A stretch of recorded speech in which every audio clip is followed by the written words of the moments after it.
dele tivesse ele entregado as duas, conseguido, teríamos outro retorno. A função dele era entregar essas duas reformas.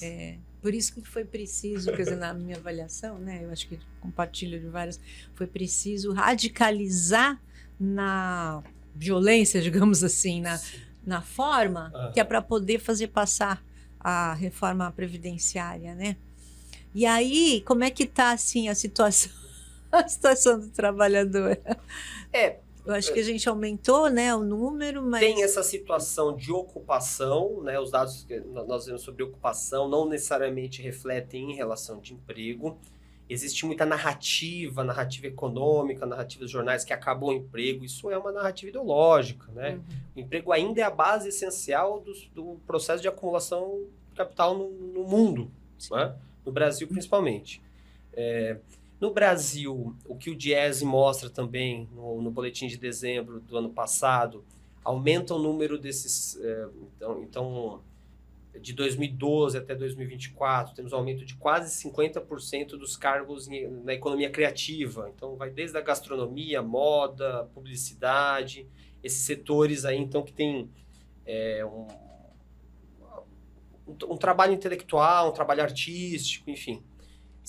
Alguns desses setores são bem remunerados, então uma média salarial do setor de informática e pesquisa e desenvolvimento de mais de R$13.000, e outros do artesanato que estão ali embaixo ganham muito menos, né? Estão bem abaixo da média desses setores.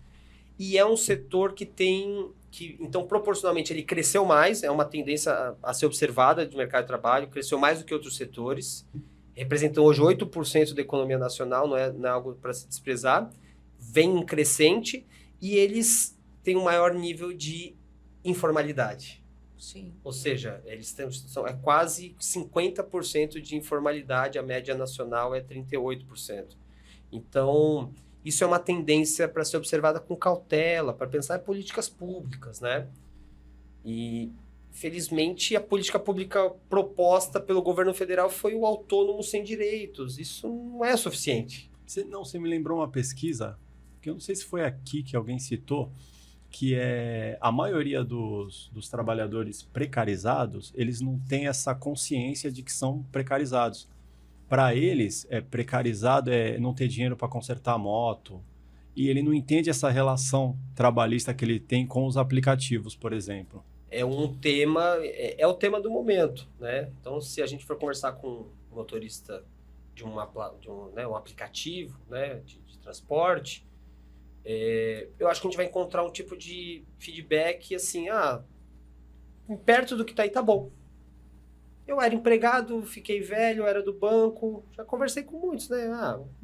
Fiquei, então tá bom, eu recebo aqui, era melhor antes, agora eu ganho menos, mas é o que me paga. Se eu for para outras plataformas, eu encontro outra resposta. Entregadores, por exemplo.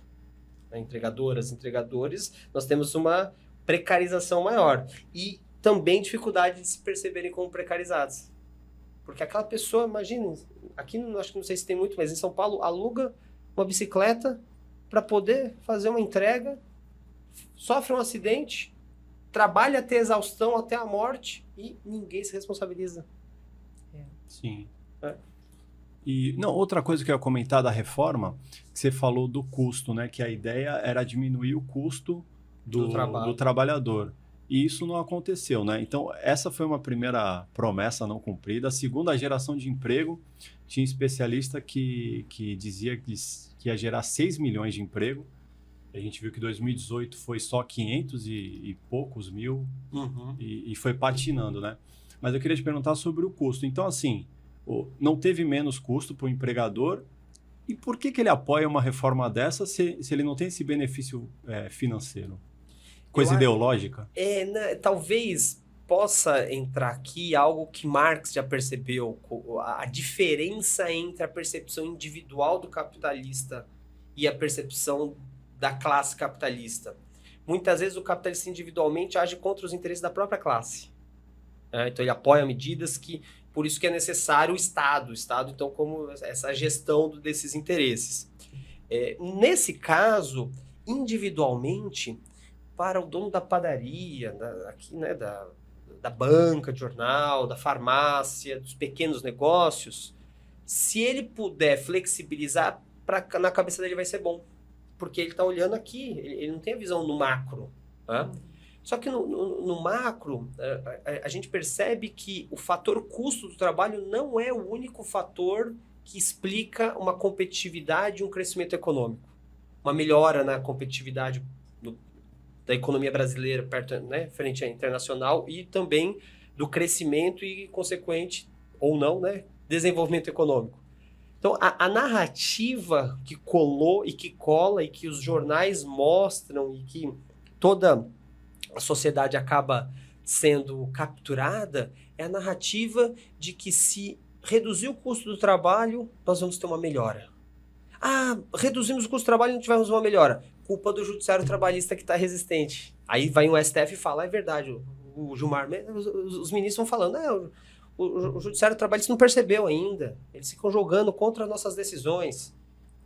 Assim, crescem o número de decisões do STF contrariamente, né, através das reclamações constitucionais. Né? Então, o STF, o TST está desrespeitando sua competência aí. Ele que está atrapalhando o desenvolvimento econômico. Né? Sendo que, enfim, os fatores para desenvolvimento econômico são outros. O custo do trabalho é um deles, mas se não tiver economia interna dinâmica, que a base da economia interna dinâmica são os salários dos trabalhadores, né? Consumindo, né? E gerando um processo de uma competitividade sistêmica, um processo virtuoso de dinamismo na economia. Se não tiver trabalhador com segurança para poder organizar suas férias, praticar um turismo nacional, gastar um pouco mais no concerto da laje, se não tiver trabalhador com segurança de utilizar o seu terço de férias para investir, né, para fazer alguma coisa aqui, não existe. E o próprio empregador também, ele vai ter trabalhadores que são consumidores. Sim. Só que a narrativa vendida é uma narrativa limitada. Análise, no direito a gente chama isso de análise econômica, né? E que ganhou bastante no STF. É essa análise muito simplista. Se eu reduzir aqui, eu melhoro aqui. Se eu aumentar aqui demais, se eu der muita regalia para o trabalhador, vai ter um empregador que vai conseguir pagar e vai gerar um problema, muita ação judicial e vai ser ruim para a economia como um todo. O Brasil não vai conseguir competir. Então é desse tipo de leitura e de narrativa que nós temos que nos ocupar, nos preocupar e nos contrapor.